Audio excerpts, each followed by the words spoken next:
All கால் ஃபுல்லாக பித்த வெடிப்பாக இருக்கா, கால் ஃபுல்லாக வந்து ட்ரையாக டஸ்டியாக இருக்கா, ஒன்றும் இல்லை, வீட்டில் ஷாம்பூ அண்ட் ப்ரஷ் போட்டு நல்லா தேய்ச்சி க்ளீன் பண்ணிவிட்டு அதுக்கப்புறம் வந்துட்டு பியூமிக் ஸ்டோன் மாதிரி ஏதாவது ஹார்டான ஸ்க்ரப் மாதிரி ஏதாவது ஒன்று போட்டுட்டு லெமன் போட்டு நல்லா தேய்ச்சிட்டு க்ளீன் பண்ணிவிட்டு 2 க்ரீமில் ஏதாவது ஒன்று யூஸ் பண்ணால் கூட போதும், சூப்பராகிடும். நான் அதை காமிக்கிறேன் உங்களுக்கு.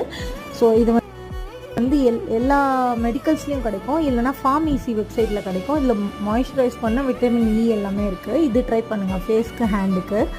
அண்ட் அப்படி இல்லை அப்படின்னா இந்த செட்டாஃபில் க்ரீம் யூஸ் பண்ணுங்கள், ரொம்ப ரொம்ப சூப்பராக இருக்கும். கொஞ்சம் இது காஸ்ட்லி தான், ஆனால் இது வந்து ஃபேஸ்க்கு, ஹேண்டுக்கு, காலுக்கு யூஸ் பண்ணுங்கள். இதில் நயசனமைடுன்னு ஒன்று இருக்குது, அது வந்து ரொம்ப ரொம்ப மாய்ஸ்சரைஸ் பண்ணி அந்த டர்ட்லாம் எடுத்துகிட்டு ப்ரொடெக்ட் பண்ணும். இது கொஞ்சம் காஸ்ட்லி, ஸோ அதனால் நீங்கள் வந்து அந்த க்ரீமே நீங்கள் யூஸ் பண்ணுங்கள்.